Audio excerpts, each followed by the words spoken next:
buenas a todos. ¿Qué tal? ¿Se oye? ¿Se oye bien? Bien, bien, bien.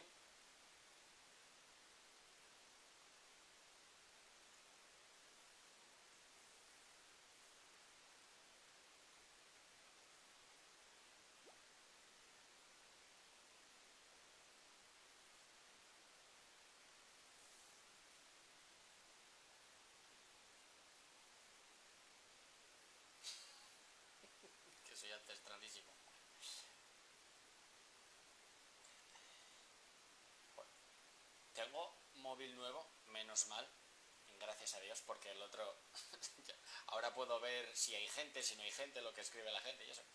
Pero... no sé, me veo súper raro, tío. Bueno, no sé si es la luz o qué es, pero me veo como si no fuera yo. A ver si se une por aquí Jay ya.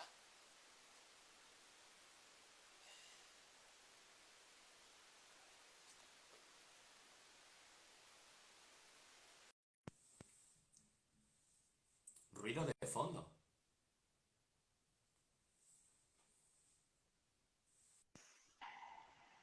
Aquí está. Muy bien. Tal, ¿cómo estáis? ¿Qué tal? ¿Cómo estás, Jay? Bien, listo. Estoy Bien, listo preparado. para darle caña ahí, ¿no? Vale. Bueno, este directo va a ir sobre Jay es voluntario en uno de los ensayos clínicos de las vacunas para el COVID-19. Y bueno, yo voy a hacer una serie de preguntas que creo que nos pueden interesar un poco a todos, pero todas las personas que queráis ir preguntándole cosas sobre la marcha, no hay ningún problema, ¿vale? Si él está dispuesto, pues se responderán sobre la marcha. Yo a Jay lo conocí hace ya, no sé, 2 años, una cosa así, Por ahí. en un evento que los dos íbamos a dar una charla, ¿no? Y a mí me tocaba justo después de él y, claro, yo estuve atento a su charla cuando vi empezar a hablar de mitocondrias, de madre mía, ¿cómo voy yo aquí detrás de este monstruo a decir nada que le pueda interesar a la gente? Pero bueno, la verdad que fue bastante bien aquello. Allí fue donde lo conocí y es una persona que, bueno, no se prodiga mucho en la divulgación, pero lo que hace lo hace con mucho humor y además con mucho conocimiento, porque bueno, realmente él también trabaja en el ámbito de los ensayos no clínicos, preclínicos, pero bueno, quizá lo podrías explicar tú un poquito mejor, Jay. Más que nada como introducción, pues explicarnos o relatarnos un poco pues a qué te dedicas, tu titulación, etcétera, etcétera, lo que quieras compartir con nosotros. Vale, bueno, lo primero, agradecerte el tiempo y la atención y todo, porque obviamente no es muy común que te digan. Primero, es curioso, ¿no? Porque mucha gente habla de las vacunas, pero a partir de que ha salido el tema de las vacunas, nadie era experto antes en vacunas, ¿no? De repente, con el tema de vacunas, esto es como cuando somos veganos, ¿no? Que todo el mundo de repente sabe de proteínas, ¿no? Y sabe de un montón de cosas, pero nunca las has oído hablar de ello antes, ¿no? Es como, era como algo exótico para ellos, ¿no? Entonces, no mucha gente me ha dicho, oye, tío, cuéntame cómo funciona. Todo el mundo ha sido como, ¿estás seguro que quieres hacer eso? ¿Estás de verdad? Y es como, ¿y por qué no? ¿No? Es como que no saben cómo funciona, pero ya saben que está haciendo algo peligroso, algo que está mal o que puede ser perjudicial para ti, ¿no? Entonces, yo creo que la clave es hacer una labor divulgativa con el tema. Yo te conocí igual con las charlas, ¿no? Que las organizó Alba, no sé si está por aquí, pero que muchas gracias por cedernos el gimnasio y todo. Y yo lo hacía sobre ayuno, ¿no? Tú sobre todo lo hiciste sobre pues, plant-based, ¿no? Alimentos vegetales integrales, que a mayor consumo, mayor marcador de salud y demás. Y claro, yo era como muy molecular, claro, yo digo, tengo dudas de que a la gente le vaya como, ya no a interesar, sino a conectar con el tema, porque es muy abstracto, ¿no? Yo siempre hablo con colegas de biológicas y claro, para ellos es como, tío, la ecología conectas un montón con ello, con la zoología, con la botánica conectas un montón con ello, pero con bioquímica ni Dios conecta con eso, o sea, es como imposible, ¿no? Ves enzimas, ves en plan sitios catalíticos, ves, yo qué sé, polimerasas, ves biosíntesis y la gente no es algo que tú tengas, digamos, una emoción, ¿no? Nadie dice, hostias, tío, voy a entrar en patología molecular ahora de 4 a 8, es como, tío, es que, pero ¿qué haces con tu vida, no? Entonces, yo intento hacerlo divulgativo, en cierto modo intento hacerlo accesible, pero obviamente yo contigo no podía competir en el hecho de que decir, joder, va a hablar de veganismo, ¿no? Y va a hacer estudios sobre un tema que la gente sí que consigue conectar con ella, ¿no? Pero bueno, yo como te digo, hace poco hice como unas stories sobre las cianobacterias, que es como un miércoles a las 10 de la mañana, pues ¿de qué voy a hablar? Pues me apetece hablar de esto, ¿no? Entonces es muy interesante el decir, ¿cómo hablo de un tema que me gusta mucho, ¿no? Pero que a lo mejor no es de interés para que encima sea divulgativo. Entonces, vamos a intentar con el tema de la vacuna hacer lo mismo, ¿no? Es decir, algo que pues es de interés general ahora, que es un tema, digamos, exigente a nivel técnico en cierta forma, pero que la gente salga de esto con algo de provecho. Yo, en plan, acabé la carrera y el máster, la carrera fue de bioquímica y el máster biotecnología. Y la especialización fue en nanobiomedicina, ¿vale? Yo estaba en el departamento de nanotecnología y probábamos con nanopartículas de hierro sometidas a un campo magnético alterno, cómo eso producía hipertermia en células cancerígenas y cómo sin radio, ni quimio, ni nada, podía destruir tumores. Se produce una lesión, ¿no?, interna, una quemadura, y el sistema inmune va allá y ya echa, echa al traste todo lo que quede vivo por ahí, ¿no? Entonces, no solamente la lesión térmica, sino además el sistema inmune que va limpiando la zona que está lesionada. Y después de eso estuve un año y pico buscando trabajo. O sea, eso de que te dicen de la carrera y el máster tienes curros seguros, como bueno, en este país estoy seguro de que no, ¿no? Y menos en ciencias.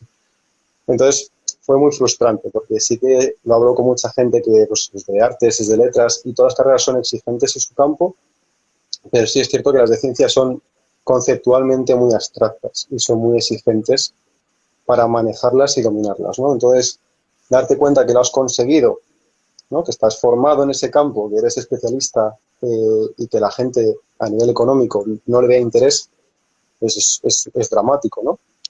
Pero conseguí curro en un trabajo muy prometedor, era un proyecto y es un proyecto que está teniendo mucho éxito, más, como dices tú, en preclínica. Está destinado a tratar, estando in vitro primero y luego con pruebas en animales, por desgracia, el tratamiento de arritmias, de manera en plan indefinida.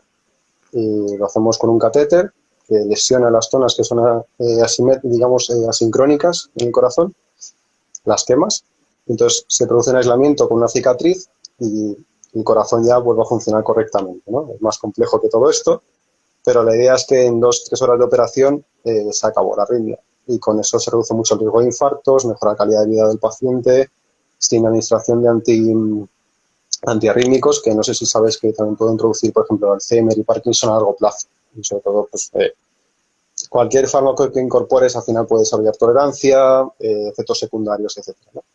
Entonces, en eso estoy ahora. Estoy integrando la información y el desarrollo de diferentes departamentos, pues de software, de fotónica, de electrónica y demás, en lo que es el laboratorio de in vitro, con tejido y con pruebas, pues digamos, pues diferentes condiciones experimentales y demás. Entonces es un problema porque yo estoy como al final de la cascada y tengo que entender perfectamente lo que hacen los de arriba para que encima yo pueda dar un feedback de cómo funciona el catéter o el software o la consola o el tejido y demás. Pero muy bien, muy contento. Muy bien, vale. Bueno, pero bueno, estás en el campo, más que nada, ¿no? Seguro tienes más conocimientos que la gente de a pie sobre ensayos clínicos y tal. Pero bueno, aún así, Sí. la primera pregunta, pues ya metiéndonos un poco ahí, ¿no?, en el tema, es bastante obligada, ¿no? Y es por qué te has presentado como voluntario para un ensayo clínico sobre una vacuna, ¿no? ¿Qué fue lo que te hizo dar el paso? Pues digamos que la clave fue la situación actual. Por lo general nadie se ofrece a una vacuna cuando no hay una exigencia externa, ¿no? Cuando no hay una catástrofe como la que estamos ahora. Y yo estaba en casa, esto fue a lo mejor hace 2 meses, finales de verano. Claro, esto llevamos desde marzo. Entonces, ya hay cierto hastío en la población, hay cierta incertidumbre, las cosas no van a mejor, van a peor. No parece haber una llave mágica que solucione todo. Y yo estaba en casa y vi la noticia de que en unos hospitales que se va a probar en España, que es una vacuna, es la de Janssen. Janssen es una compañía biotecnológica que forma parte del grupo Johnson Johnson, que es como una especie de monstruo gigantesco de cuidados en plan personales, de higiene, de biotecnología y todo. La gente piensa en las toallitas, ¿no? Johnson Johnson, pero también tiene empresas biotecnológicas, tiene cremas como Neutrogena, tiene un montón de cosas. Tiene empresas también de dispositivos médicos como BioSense, tiene un montón. Y vi que el Hospital La Paz, que está al lado de mi casa, que es de hecho donde yo voy a trabajar a veces con la empresa, buscaban voluntarios, 90 voluntarios. Y dije, ya está.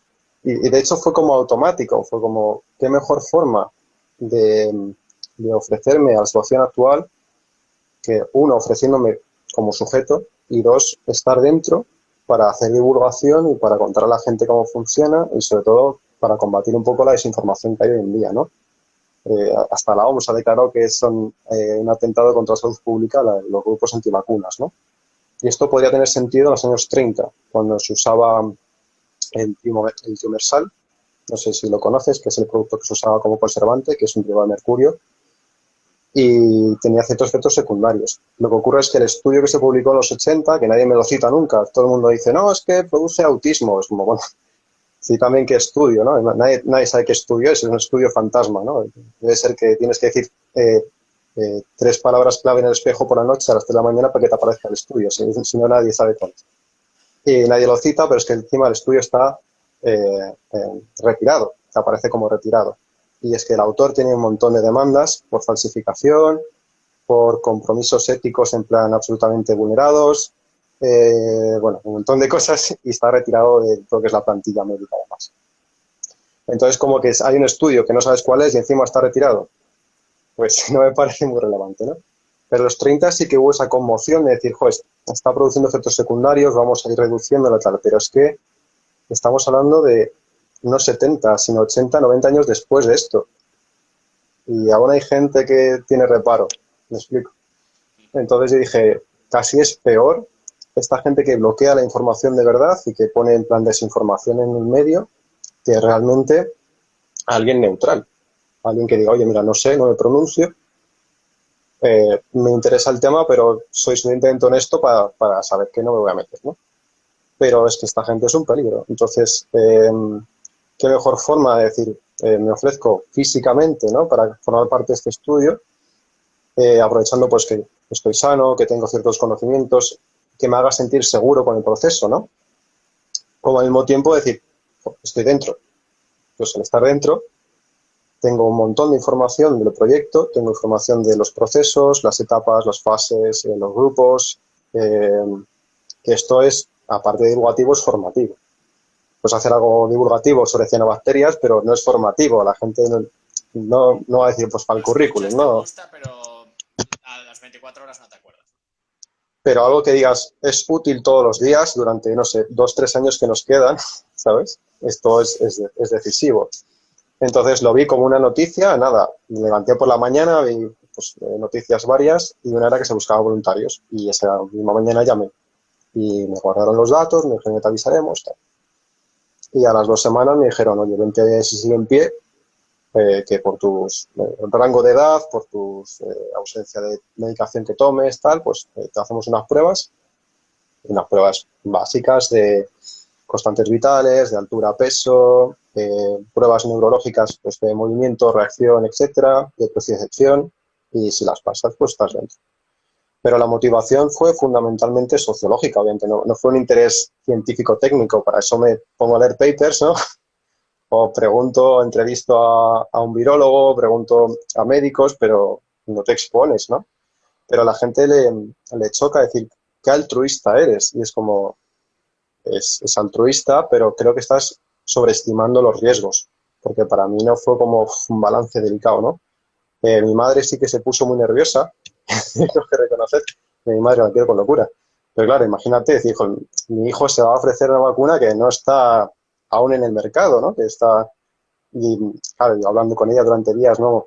Madre, tranquila, tal, no sé qué, tal, tal. Y ya finalmente la aceptó. Yo entiendo que es algo distinto, es algo nuevo y, bueno, pues, siempre hay un rasgo, claro, pero como te digo, yo podría hacerme aquí el Hércules, ¿no? Decir, sí, sí, es algo súper complejo, súper peligroso, pero yo lo hago y es como, no, tío, en plan, no es tan peligroso, ¿no? Entonces, también, digamos, la normalidad con la que yo me he ofrecido, sin ese estrés de estoy haciendo bien el balance de riesgos, normaliza mucho lo que es una vacuna, no lo pone como esta entidad maya suprema sumamente extraña, ¿no? Que hay que tener cuidado con ella porque te devora y demás. Es como, es una vacuna, tío. Entonces, hay como 25, 26 enfermedades que ya están totalmente restringidas por vacunación y no sé por qué esta iba a ser distinta, ¿no?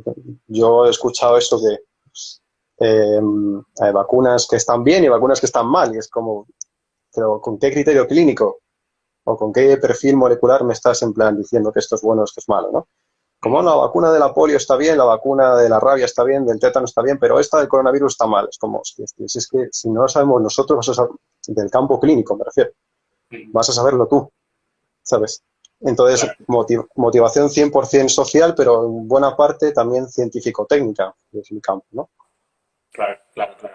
Creo que has dicho algunas cosas clave y es que quizás hoy en día vemos tantísima información que viene de tantísimos lados, que eso ocurre muchísimo en la nutrición.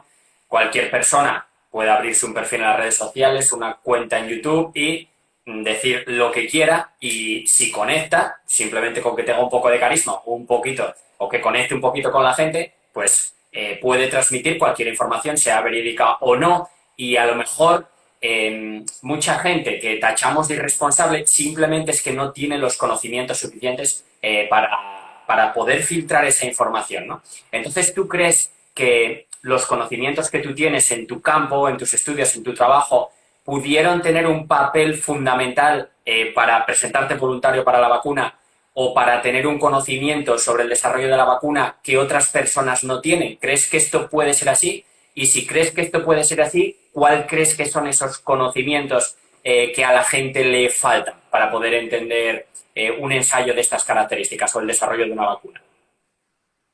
Pues mira, es muy buena pregunta. Yo creo que los conocimientos que yo pueda tener, que también te digo que yo no estoy especializado en el campo de virología, epidemiología y demás, em, contribuyen a tu sensación de seguridad.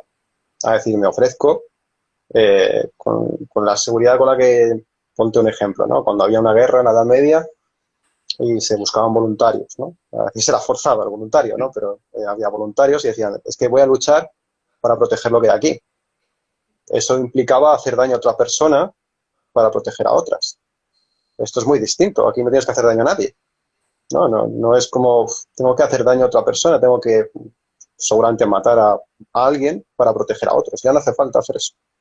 Por eso me molesta mucho cuando la gente dice que estamos en una guerra con un virus. Es como, no estamos en ninguna guerra. Hay que poner más médicos, más test, más transporte público y más calidad de servicio.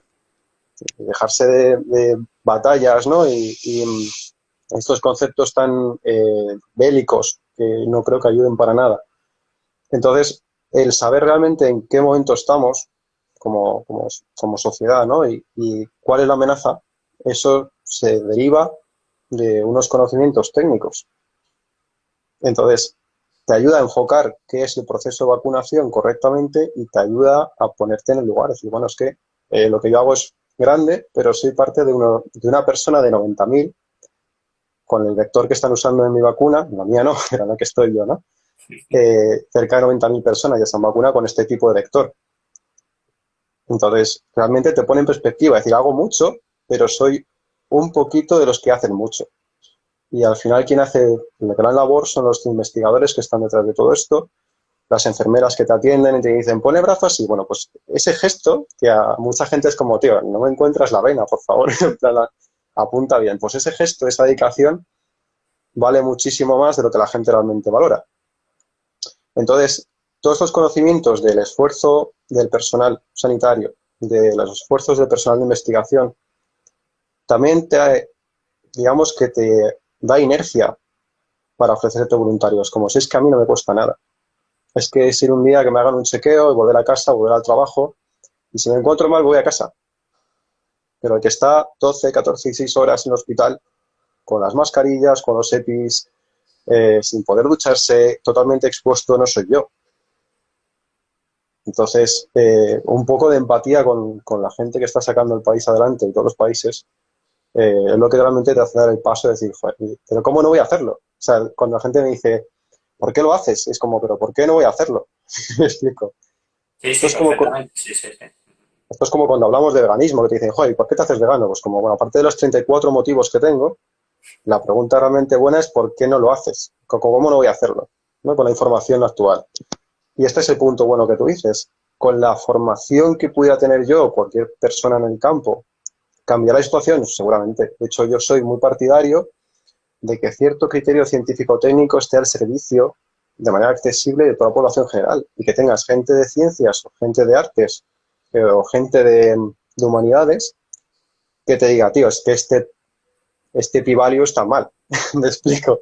En plan, este no es aceptable, en plan, no es significativo.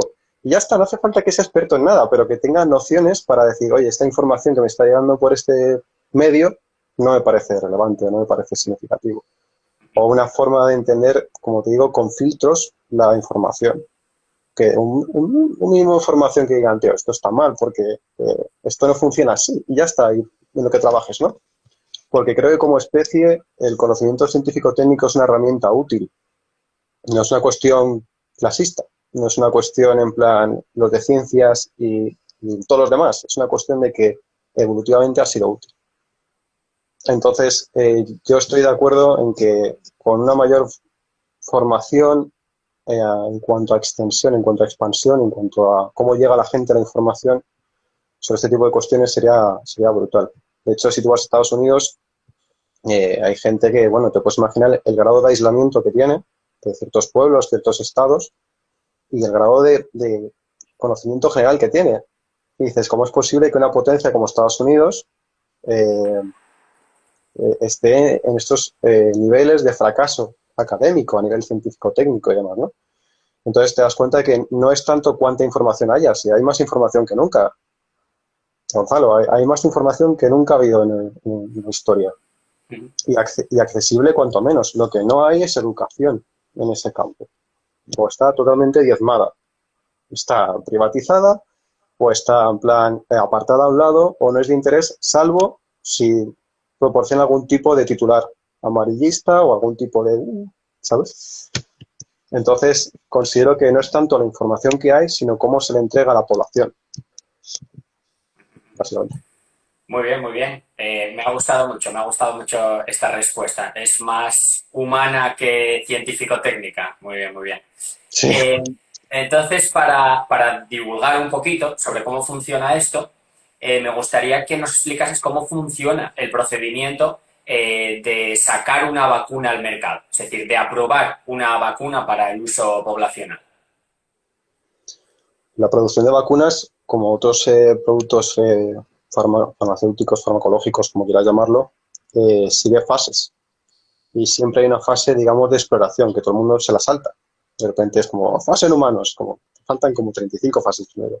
En la fase de exploración primero, que digamos que es la de identificar dianas. En este caso es una diana antigénica, ¿vale? Cuando tú tratas una enfermedad, pues tú buscas una diana eh, farmacológica. Es decir, pues si yo, por ejemplo, este gen lo reprimo o esta enzima la bloqueo, este problema desaparece o se mitiga. Pues hay una fase de investigación de años o décadas en la que tú buscas qué dianas son con las que tú vas a atacar la enfermedad, ¿vale?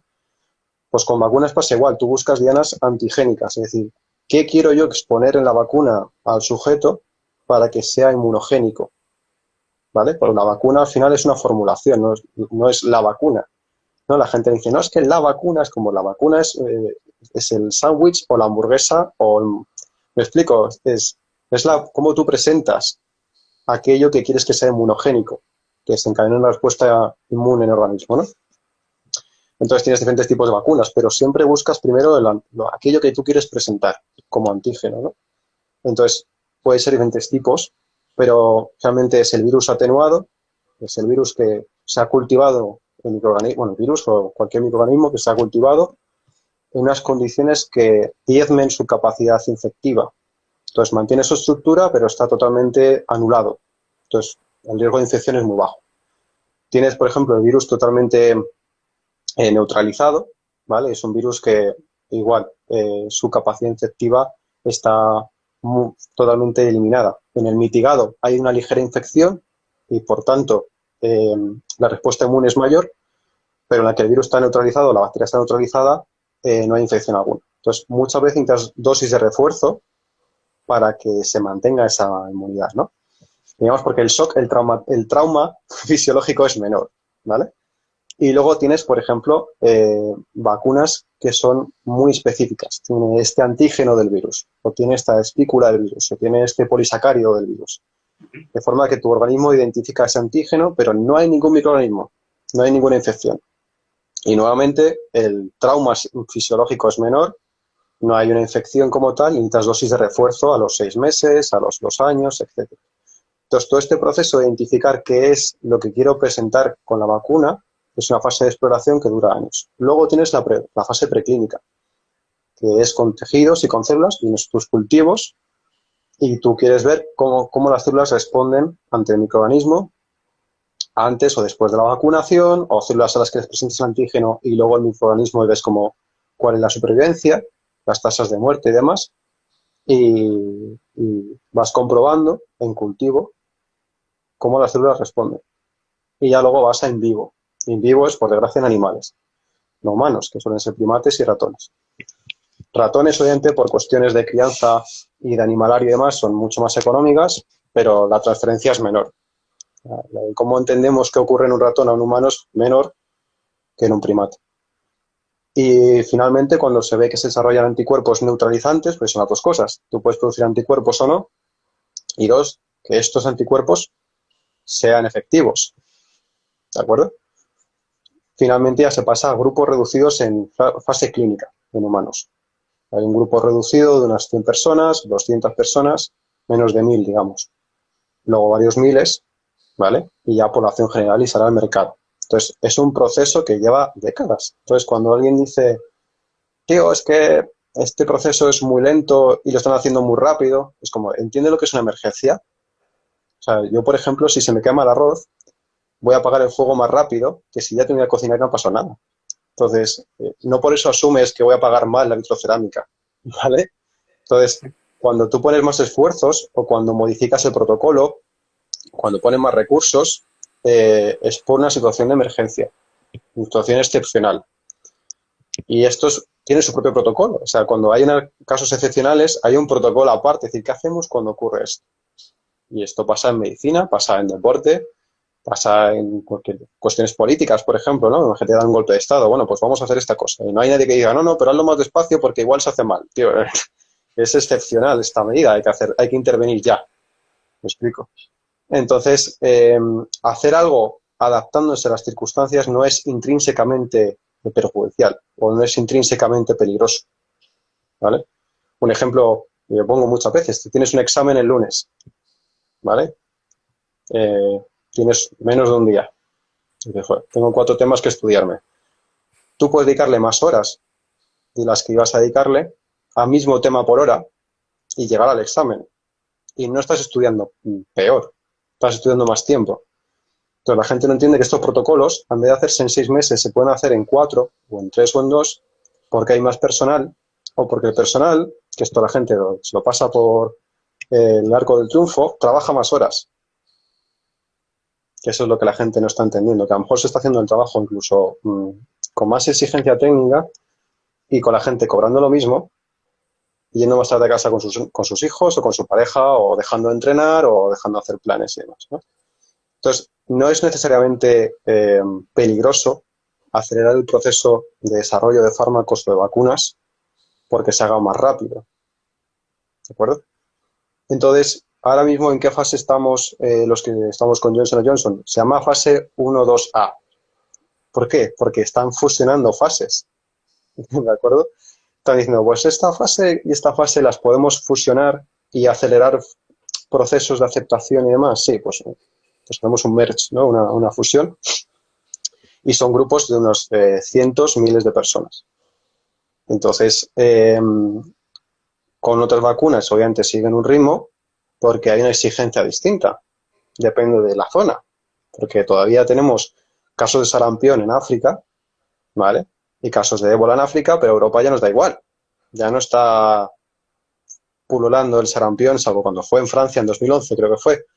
Lo mismo, grupos antivacunas que decían, no, yo a mi hijo no le voy a vacunar, pues tómese un colegio lleno de gente con sarampión. En 2011, ¿sabes? Cuando en África cuando en África ha sido este agosto, en África se ha declarado que es el continente libre de poliomielitis. La polio se empezó con una vacunación masiva en España, creo que fue durante la Guerra Civil. O sea, que no es algo todavía que esté en las antípodas a nivel, ¿no? de tiempo. Entonces, creo que es muy clave que la gente entienda las fases de una vacuna, porque va a entender realmente qué es el esfuerzo que supone sacar una vacuna para que la gente evite enfermedades o se mitiguen los síntomas, ¿no? Pero yo, sinceramente, como te digo, creo que no es tanto una cuestión de que la gente no sepa el proceso por el cual una vacuna se da a cabo, sino que no es consciente del privilegio que tiene por no sufrir ciertas enfermedades.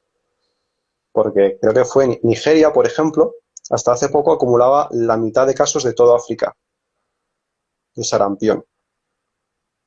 Entonces, ¿tú crees que va a haber antivacunas en Nigeria? Ya, no, claro. A ver, el no vivirlo, el no sufrirlo, se olvida muy rápido, digamos, ¿no? Y pasa lo mismo con el coronavirus. O sea, ¿cuántos casos hemos visto ya de personas que ya han contraído el virus, han padecido el COVID-19 y ahora dicen, ostras, me equivoqué, casi me muero, o algunos no lo cuentan, ¿no? Directamente. Y es eso, ¿no? No sé, el no aprender de el que nos falte esa empatía para decir, vale, yo no lo estoy sufriendo, pero hay otras personas que sí lo están sufriendo, ¿no? Esto, pues como tú has dicho antes o como tú has explicado tus motivaciones, no se basa solo en qué me pasa a mí en este momento que me puede pasar, sino en Sí. qué les puede pasar a otras personas también. Entonces, muy bien. De Entonces, hecho, espera, con las mascarillas pasa igual. La gente decía, yo no me pongo mascarilla porque me da igual que me pasa a mí. Es como, no te has enterado todavía que la mascarilla no es para ti, que es para que tú claro. no contamines a otros. Entonces, a mí también me da igual lo que te pasa a ti, en plan, solamente por lo que has dicho, ¿no? Pero no estás entendiendo el propósito de la mascarilla o la composición de la mascarilla o el diseño que tiene, ¿no? Entonces, como te digo, como dices tú, falta mucha empatía. Y la gente, pues bueno, pues a mí no me afecta, pues, o los riesgos que yo quiero asumir me parecen válidos, pues vale, pero es que es como te digo, imagínate que en vez de ser coronavirus fuese eh, un microorganismo que produjese, por ejemplo, la tuberculosis y la gente estuviese, o por ejemplo la lepra, la gente estuviese con ampollas, o sea, la gente estaría más concienciada, ¿no? Si tienes, por ejemplo, escamaciones y supuras, tienes ampollas, la gente diría, hostias, esto no lo quiero en mi cuerpo, ¿no? Pero como solamente produce neumonía, a la gente le da igual, porque no es algo que vean, que les genere Sí, sí, rechazo. sí, sí, sí. Entonces, es un grado de empatía nulo. No hace falta que tú veas un destrozo fisiológico visible en alguien para decir esto no lo quiero yo tan para mí. Es que no hace falta que tengas que ver a alguien entubado boca abajo 2 semanas en coma para que digas esto no se lo desea a nadie, así que voy a hacer esto o voy a hacer esto otro. No hace falta. Esto es como con los animales, ¿no? No hace falta que tengas un cerdo de mascota 54 años para que digas está mal comer cerdo, porque siento empatía. Entonces, con las personas que tienen mascotas les hacemos mucho hincapié en eso, ¿no? En plan, imagínate que me como tu perro. Pues dirán, oh, qué horror, porque tengo empatía con mi perro. Y es como, bueno, pues a mí no me hace falta tener empatía con tu perro, ni con el cerdo de ahí, ni con el caballo de allá, porque es que es una cuestión moral. Entonces, con el tema de la salud pública es una cuestión moral. Hay un campo científico-técnico detrás, pero es una cuestión moral, de decir, no quiero perjudicar a otros, ¿no? Muy bien. ¿Cómo ha sido someterse a la vacuna en sí? Es decir, ¿va a tener más de una dosis? ¿Llevas algún seguimiento? ¿Te dolió el pinchazo? ¿Tú mismo tienes miedo ante ella? ¿Cómo es el proceso? Cuéntanos un poco el proceso, tus sensaciones, tus sentimientos también ante ella. Fue muy divertido porque, eh, bueno, mi pareja se preocupó un poco al principio, pero yo ahora recuerdo anecdótico. Yo fui al hospital y dijeron, vale, pues os ponemos la vacuna y estáis como una hora de observación para ver si hay una reacción alérgica, porque hay que intervenir sí o sí, o sea, eso sí que es un riesgo, la reacción alérgica. Pasa una hora, todos contentos, a trabajar. Me fui al curro, todo el mundo, ¿estás bien? ¿Estás bien? Es como que no me ha atropellado un coche, ¿no? En plan, ¿sabes? Claro, para mí era como, tío, de verdad, que voy a haceros un PowerPoint para que veáis que no pasa nada. Y empecé a trabajar, llegan las 12 de la mañana, digo, me han puesto placebo, las 2 me han puesto placebo, las 4 me han puesto placebo, mañana será otro día, lo he intentado, ¿no? En plan, no pasa nada. Pero ya he formado, yo mentalizado diciendo, ya he formado parte del proceso, ya he cumplido. Esto es como cuando juegas a un videojuego y pierdes, ¿no? Ya he jugado. En plan, me lo he pasado bien, he participado, ¿no? O cuando juegas en la cancha de fútbol con los mayores, dices, bueno, yo no he hecho nada, no toco la pelota, pero he participado. A las 5, como un reloj. Me levanto y de repente, ¡fum!, unos escalofríos, me tiemblan las piernas, una sensación, en inglés se llama dizzy, ¿no? Que es como confuso. Voy al servicio, me lavo la cara, sigo igual. Digo, vale, esto no es suero fisiológico. No era Me un placer. siento, sí, yo segurísimo digo, ya está, aquí ha empezado la película ya, ¿no? Eh, Me siento a trabajar otra vez en la oficina, los renglones bailaban como haciendo coplas, eh, las piernas se me movían, en plan, estaba como nervioso pero tranquilo, ¿no? Pero las piernas como cuando das toques en clase, ¿no? Que das con la zapatilla y tal. Y yo diciendo, uy, a casa ya va tocando. Y efectivamente, bajo del bus a las 7 o así, y el camino a casa de 10 minutos se me hizo eterno. Yo parecía solo Odisea, ¿no? De Homero. Las calles en plan súper largas, esto no me suena, ¿dónde estoy? ¿Cuánto falta para llegar? Me pesa la mochila con una botella de agua, en plan, no, horrible. Me ducho, me tumbo en la cama y digo, esto no puede ser, tío. Y me pongo un pulsómetro, porque te dan pulsómetros, termómetros, te dan un kit para hacer una PCR, te dan una nevera portátil, te dan mil cosas, ¿no? Y también te dan archivadores, calendarios, test para que todos los días rellenes, pues tengo síntomas, ¿no? ¿Cuáles son? Etcétera, qué día es, tal. Las pulsaciones, que yo las tenía en el chequeo médico en 48 o 50, las tenía en 92. Tirado en Buah, la cama. Tirado en la cama. Que yo creo que ni entrenando estoy ya. en 90. De hecho, notaba el corazón. Como cuando estás muy, muy nervioso o te ha pasado algo muy, muy estresante que dices, tío, en plan, necesito calmarme, ¿no? Pues yo estaba en la cama como, necesito calmarme durante 4 horas porque esto sigue así, ¿no? La fiebre igual. Yo soy una persona que suele estar en 35 y mucho, 36 con poquito. Estaba en 38,8, 38,6, subiendo. Y yo en plan, si es que en 37 me encuentro mal. En 37 me quiero tumbar en el sofá a ver una peli porque no doy para más, ¿no? Y claro, yo veía, joder, si es que son las 9 y esto sigue subiendo, me va a dar un chungo, ¿no? Y ya les llamé. De hecho, la saturación de oxígeno me empezó a bajar un poco, estaba en 95%, que no es relevante. Hay gente con COVID que la ha bajado a 75, a 80 y fatal. Pero claro, digo, joder, tío, en plan, con la vacuna me baja la saturación de oxígeno. Y ya les llamé y me dijeron, sí, sabíamos que iba a pasar esto, nos dijimos para no condicionaros, sobre todo la gente pues que tiene en plan placebo, es como, Sí. ¿sabes? No queremos condicionaros a ninguno. Entonces, sabíamos que iba a haber alguna fiebre y tal, pero tómate un paracetamol y a dormir. Y yo, vale, pues paracetamol y a dormir. Y pues, efectivamente me tomé un paracetamol.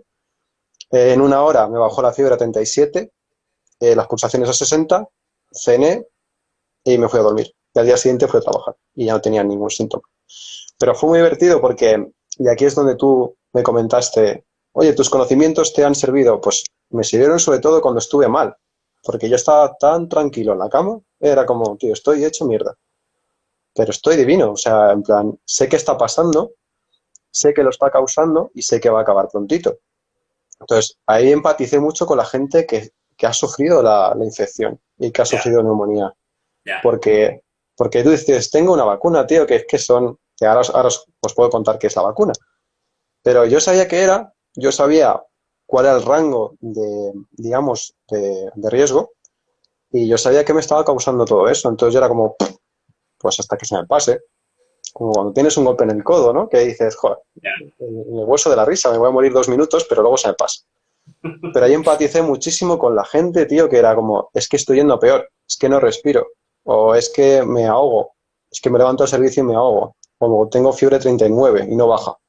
Entonces, yo ahí empaticé desde mi privilegio, entre comillas, de no sufrir la enfermedad con la gente que lo sufría, con la incertidumbre que yo no tuve que experimentar. Entonces, fue divertido porque yo estaba como, bueno, imagínate, ¿no? Como si estuviese insolación, eh, pero estaba como muy tranquilo, muy, muy sosegado, muy en plan, bueno, esto pasará en un rato y ya está. Efectivamente me han puesto vacuna y ya está, no hay ningún problema. Entonces mis sensaciones fueron muy positivas dentro de lo que es desagradable, porque era desagradable obviamente, pero estaba muy tranquilo y como que esto es como cuando estás en un experimento en clase, ¿no? Y dices, ¡guau! Se ha cambiado de color. He añadido ácido clorhídrico y el tapón ha cambiado, ¿no? Entonces ya ha cambiado el pH y lo estoy viendo. Entonces cuando yo estoy en la cama con 38 y pico de fiebre, con las pulsaciones en plan como un caballo en celo, digo, está funcionando. En plan, esto es una vacuna, ¿no? Entonces, dentro de ese rango de seguridad, con su ligera incertidumbre, pues estás comprobando de primera mano lo que ocurre con la vacuna. Muy bien, muy interesante. ¿Miedo tienes a largo plazo? No, no, en plan, de hecho, está mal decirlo, pero si te estás ofreciendo una vacuna con alta posibilidad de éxito, estás vacunado. Entonces, lo que tienes es de todo menos miedo. Si te da miedo la vacuna es porque no sabes de vacunas. Entonces, como te voy a poner este ejemplo porque lo va a entender todo el público. Es como si la gente dice, ¿tienes miedo a que tengas problemas siendo vegano? Es como, ¿pero cuáles? En plan, no tener las arterias llenas de sepo, porque no tengo miedo a eso. O a ser más longevo, o a recuperarme mejor entrenando, o a sentirme más ligero entrenando. No, no me da miedo eso, ¿no? Entonces, cuando la gente me dice, ¿tienes miedo a lo de la vacuna? Es como que tengo miedo a no infectarme, a no ser un huésped, a un vector de otras personas y cargarme a alguien, porque, pues no, no me da miedo, efectivamente, ¿sabes? De hecho, me siento, dentro de que es algo voluntario, te sientes privilegiado de participar del esfuerzo que han hecho mucha gente detrás tuya. Entonces, lejos de sentir miedo, lo que sientes es orgullo de todos los científicos, todos los médicos, todas las enfermeras que han estado detrás para que tú estés donde tú estás ahora. Entonces, también tienes como una cuestión antiespecista, decir, joder, por todos los animales que han estado detrás que yo, ¿me entiendes? Entonces, lejos de sentir ese miedo por mí, es como siento orgullo por los demás, que no soy yo, me explico. Entonces, miedo ninguno, estoy muy seguro. De hecho, la gente me sigue preguntando, me vacunaron, mira, el 22 de septiembre y estamos a 1 de noviembre. Y la gente aún me pregunta, tío, ¿qué tal la vacuna? Es como, tío, no estoy en tratamiento, me han puesto un pinchazo. Y ya está, va a hacer 2 meses de esto el 22. Entonces, no tengo miedo, no tengo más síntomas. El 17 de noviembre me van a meter otro pinchazo, que se va a ser divertido, porque sí se ha visto que, por ejemplo, la vacuna de Moderna, la segunda dosis es peor. Esto depende si la dosis es, claro, si la dosis es mayor, pues tendrás más efectos. Pero lo que han visto es que, según tengo entendido, si no hay alguien que me corrija, por favor, que la segunda dosis genera una respuesta más agresiva que la primera. Esto es con la vacuna Moderna, si obviamente es una formulación distinta, no es aplicable, pero es posible que me espere, con perdón, una hostia, en plan, la segunda dosis, ¿no? Y en vez de estar en cama en plan, ja, ja, ja, ja, va a estar en cama en plan llorando, ¿sabes? Con la cabeza sacada por el balcón para que me dé el aire frío por la noche y en plan cambiándome de sitio todo el rato incómodo y me voy a morir, me voy a morir, me voy a morir, ¿no?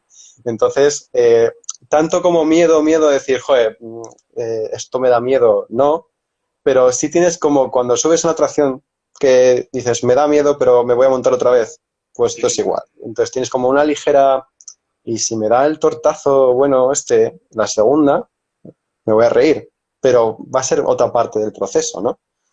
Entonces, cero miedo, pero es interesante ver qué va a pasar. Y tengo, digamos, el privilegio de experimentar una especie de incertidumbre muy controlada, ¿no? Es un entorno, digamos, no estoy o sea, no estoy en la primera línea de la gente que estuvo justo al acabar la fase preclínica. ¿Es la idea? En la vacuna, que es de origen americano, está en España porque está expandiendo el número de sujetos y el número de hospitales que lo prueban. Entonces, estoy experimentando una vacuna que está muy, muy, muy asentada desde el punto de vista técnico. Muy bien. Te voy a hacer una pregunta. ¿Tú te ves la cara tapada por una pregunta ahora mismo? ¿Cómo? ¿Perdona? ¿Te ves la cara tapada ahora? ¿O te ves? ¿O te ves en la pantalla? Es que yo le Yo, di a lo de las preguntas y ahora no sé quitarlo. Ahora solo me aparecen preguntas. yo ¿Tú me te veo ves? bien, pero sí, me veo bien, pero veo las preguntas. Por ejemplo, de Vegan Brothers que pone, ¿las vacunas serán dosis únicas o estacionales? En plan, Vale, la si veo, alguien sabe cómo se puede quitar esto, que me lo diga. Porque yo le di ahí Y ahora no sé quitarlo. Así que si alguien me ayuda, se lo agradezco. Vale, da así eso a la cámara un poco más para abajo para que se te vea. Vale, ¿Así? vale. Así, perfecto. ¿O así? Vale. Bueno, creo que ya has contestado, ¿no? Esta pregunta de Vegan Brothers, que es las vacunas serán dosis únicas o estacionales. No, no he respondido. Bueno, sí, ya que está la pregunta, las dosis, la he liado. Sí, la has liado, tío. La Eh, liada. a ver, que me ponga la cámara más abajo, aquí. Ahí ahí se te ve perfecto. A ver, vale. Vale. Si con vacuna os referís al proceso de vacunación de ensayo, de ensayo, como tal, no de mercado, dependiendo del grupo en el que estés en el proyecto, tienes la primera dosis, la segunda a los 2, 3 o 4 meses y la tercera a los 6 meses, 7, 8, etcétera. Entonces, lo que se va a hacer es como una especie de espectro, ¿vale? Una especie como de gradiente de cuándo es el momento óptimo para producir niveles altos de anticuerpos, qué dosis, porque también cambia la dosis en función de qué grupo estás del estudio. Eh, ¿Qué dosis es? Siempre se busca en farmacología la máxima respuesta con la menor dosis posible para reducir el número de efectos secundarios. Esto se usa con cualquier fármaco. Con cualquier fármaco lo que se busca, aparte de la famosa dosis-respuesta, ¿no? La curva esta, eh, lo que se busca es que con la mínima administración, la mínima intervención, consigas el máximo efecto con el menor número de efectos secundarios. Entonces, máximo efecto deseado, mínimo efecto secundario.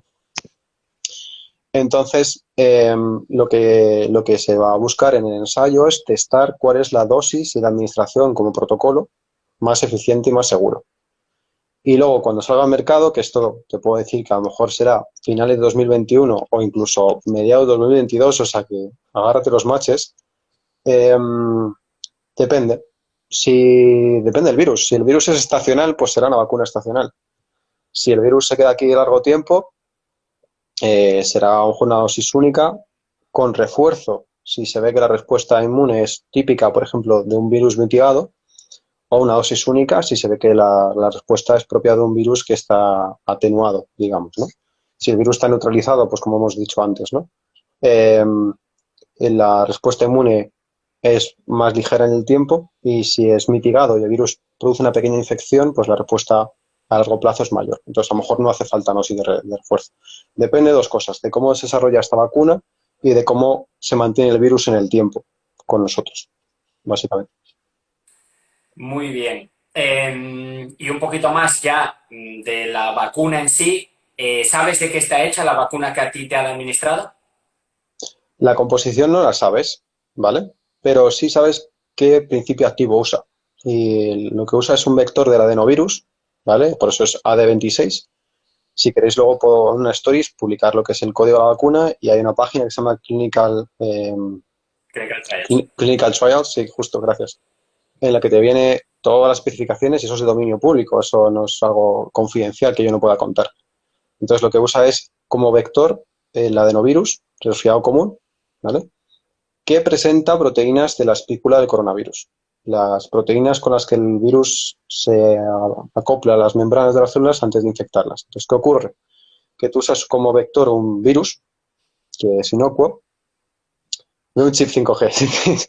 Sí, el chip 5G viene con un Samsung también. Te viene en la vacuna, te meten un Samsung y ya está. Entonces, viene con un vector que no es el coronavirus, con otro virus distinto, totalmente común, pero con las proteínas que produce el virus. Entonces, si tu sistema inmune produce anticuerpos que reconocen este antígeno y se adhieren a él, este antígeno queda bloqueado. Entonces, ya no puede unirse a los receptores de membrana. De esta forma, cuando tú te contagies hipotéticamente con el virus, tus anticuerpos conectarán con este antígeno que no podrá adherirse a tus membranas. Entonces, se quedará el virus circulando por el plasma sanguíneo a verlas venir hasta que el sistema inmune lo identifique y lo neutralice. Entonces, lo que se busca es, igual que hay vacunas que son un cóctel de fármacos, esta no es un cóctel, es simplemente un compuesto, que lo que busca es que tú impidas que el virus inicie la infección. Por ejemplo, en el SIDA, como sabes, son cócteles que evitan la infección, luego evitan, por ejemplo, la retrotranscripción, luego evitan, por ejemplo, la salida del virus fuera de la célula, hay como diferentes fases. Y las vacunas o el tratamiento son cócteles que tienen diferentes compuestos para diferentes fases del virus. Esta simplemente es inmunogenización para que tú bloquees con tus anticuerpos que el virus se inserte en las membranas y vuelca el contenido dentro, etcétera. Muy bien. Vale. ¿Y crees que la gente debería vacunarse en cuanto salga la vacuna? Es una pregunta que es muy controvertida. Primero hay que entender una cosa y es, ¿la vacuna va a normalizar todo esto? Es decir, ¿va a ser la llave mágica que solucione todo? La respuesta es no. Y la gente va a decir, ¿cómo es posible que diga esto, no? Y entonces, ¿por qué es importante decirlo? Porque la pandemia se va a mitigar y se va digamos, poner en su sitio porque la gente se comporte y porque siga lo que los médicos recomiendan, lo que los epidemiólogos recomiendan y no lo que diga Miguel Bosé. O sea, si tú tienes a Miguel Bosé en el ejemplo a no seguir, vas a hacer las cosas mejor. Entonces, la gente, el cómo se desenvuelva con su comunidad, va a ser más favorable que una vacuna. La vacuna, como cualquier elemento médico preventivo, ¿vale? No va a hacer que si te contagias, o sea, que si ya lo tienes, no te mueras. Va a hacer que si te contagias, no escale a una gravedad, a una severidad clínica.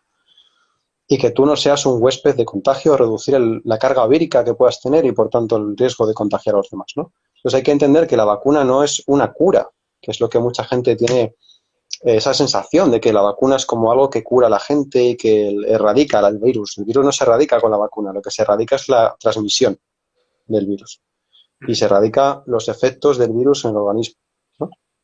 Entonces, ¿recomendaría a la gente que se vacunase? Si tiene empatía, sí, claro. Si no tiene Esa empatía, sería. pues no.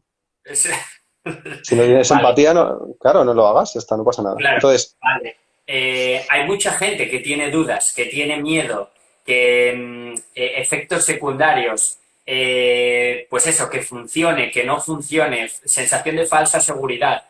Entonces, ¿qué crees que se le podría decir a esa gente? Es decir, pues mira, ten en cuenta esto o infórmate bien, haz caso a las recomendaciones de salud pública, de los organismos oficiales. ¿Cuál crees que sería un mensaje adecuado para la gente pues que no tiene la suficiente, digamos, o la formación específica en este campo y que realmente no saben qué hacer, están en dudas, porque esa es la realidad de mucha gente. Gente que no es antivacunas, pero que con la información que corre, incluso de médicos o supuestos médicos o expertos, ¿no?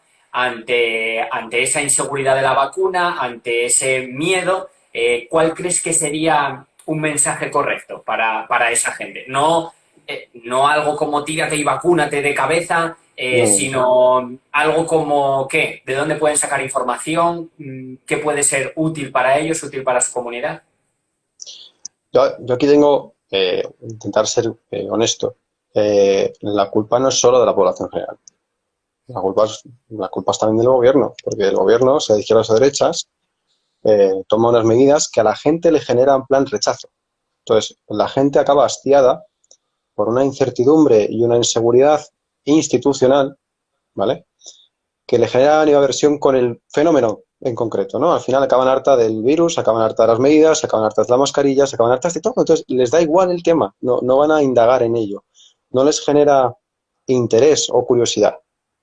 Ni por cuestiones de salud. La gente no está buscando en su casa en PubMed o en Medline, en plan, los últimos artículos de secuenciación genómica del virus. Ah, venga, pues es COP2 porque hay un COP1. Entonces, la gente no hace eso en su casa porque está harta. Entonces, yo creo que hay una gran labor que no está haciendo el gobierno como institución de proporcionar información accesible a la población y formarla. Es decir, mira, en vez de hacer otra charla ridícula y hacer el boniato, a esta hora vamos a dar un curso online al que te accedes por tu DNI, etcétera, para que toda familia en toda casa pueda verlo, hasta ahora, y es una charla con médicos informando tal. No se les ha ocurrido hacerlo, entonces no sé por qué a mí se me puede ocurrir y a ellos no, ¿no? Entonces, yo creo que hay una labor institucional clave en que la gente esté educada. Entonces, la gente que trabaja 14 horas en una obra o 14 horas en un colegio no tiene culpa de no saber cómo funciona la vacuna. Yo estoy un poco hasta arriba y eso que la gente dice, no, es que tú eres de ciencias y contrasta mucho lo que dices a nivel social, ¿no? No es culpa de la gente obrera ni la gente que está explotada hasta arriba como pluriempleada, con 2 horas de transporte público, que no sepa cómo funciona la vacuna, no es su culpa. Entonces, Claro. pon un... Dime. Claro, no, no, sí, sí, sí, eso. Entonces, yo me refiero a esa gente que ni siquiera son antivacunas, sino que simplemente lo que tú dices, ¿no? Está en una situación de incertidumbre, culpa de la actuación del gobierno, por supuesto, de la administración pública, de lo que sea, pero ¿cuál crees que sería el mensaje correcto para esa gente que a lo mejor le llaman a vacunarse, pero claro, con todo lo que se oye últimamente, no son antivacunas, pero lo que tú dices, ni tienen tiempo ni a lo mejor la formación específica para informarse bien? ¿Cuál crees que sería el mensaje para esa gente? Para animar a la gente a vacunarse sería, en plan, un mensaje de conciencia, yo creo. No es un mensaje técnico. No creo que haya que sacar a una persona trajeada hablando muy bien para concienciar a la gente. Hay que sacar imágenes, es decir, esta gente está intubada boca abajo durante 2 semanas. Y esto va a hacer que gente que tú conoces o que no conozcas no pase por ello. Pues la gente, como te digo, eh, puede tener una cierta inseguridad o incertidumbre a cuestión técnica, pero creo que hay una cuestión también de empatía. Cuando tú ves en plan, hace poco, creo que fue en Cuenca, han desmantelado una rave con 60 personas, 40 coches, música en un pueblo que tiene 20 habitantes. Entonces, creo que no es una cuestión de, es que no lo sabía, no, tío, en plan, es que te da igual. Entonces, creo que a la población hay que concienciarla más que informarla, porque nos tienen informados con un montón de sesión de control del gobierno, por ejemplo, o una especie como de actualización de datos y de cifras, pero que no aporta valor a la población, a la gente le da igual. A la gente le da igual que un presidente o que un vicepresidente estén a palos con la oposición y a la gente le da igual que un señor con una formación u otra lea cifras. Eso a la población no le aporta nada. Ya. No le está aportando en plan valor. Como tú tienes tu cuenta de Patreon, tú aportas un valor, no aportas datos. En ciencia hablamos de datos y de información, son cosas muy distintas. Yo puedo tener un Excel con datos que si no sabes interpretarlos te da igual. No tienes conocimiento con eso, no tienes información. Entonces, el mensaje sería para mí una cuestión ética y una cuestión de conciencia. Es decir, la gente, me voy a vacunar con esto que ha salido al mercado y es seguro para ayudar a los demás. Ahora, la gente que está desinformando, la gente que mete bulos, la gente que tiene cuentas, me hace poco planes, que me hizo mucha gracia. Un ensayo con niños pequeños para comprobar si ciertas vacunas contra la hepatitis o la gripe tienen efectos en cómo el nene responde con el coronavirus. Bueno, pues la publicación te puedes imaginar, solamente el titular cortadísimo, ¿no? Casi como intentando aquí para que no salga nada más, diciendo que qué hacen con nuestros hijos, que salvajes, que la pandemia, etcétera, ¿no? Que es gente muy ingeniosa, ¿no? Yo estos chistes los hacía en el instituto y luego hay una fase, como las vacunas, hay una fase en la que deja de hacer un poco el canelo. Esta gente sigue con el canelismo, pero bueno, que les vaya bien. Y yo explicando el ensayo, digo, tío, si lees el artículo, te dice que vacunan a nenes que tienen una alta incidencia en enfermedades estacionales, con neumonía, incluso nenes de 3 años con neumonía. Estas vacunas les van a servir sí o sí. Son vacunas, como te digo, de la gripe, de la hepatitis A, que ya están desarrolladas, que son seguras, que no están en proceso de como digo yo, ¿no? Es misterio. Y van a ver si en vitro, los anticuerpos que produce las interleuquinas y todo, diferentes screenings, si les sirven para contrarrestar el coronavirus. Pero no van a inyectar vacunas que no se conocen qué pueden hacer en un niño, ni van a exponer al niño al coronavirus para ver qué pasa, ¿no? Como cuando metes en Jurassic Park una cabra, ¿no? Con los velociraptores a ver, jaja, desde el coche, ¿no? No es. Si fuera, Entonces, o como hacían los nazis, ¿no? como hacen los nazis, sí. Entonces, es como, tío, te estoy explicando en tu post de mierda, en plan, cómo funciona lo que tú no estás molestando en leer, ¿no? Se va a cortar. Cortamos y volvemos, ¿vale? Vale.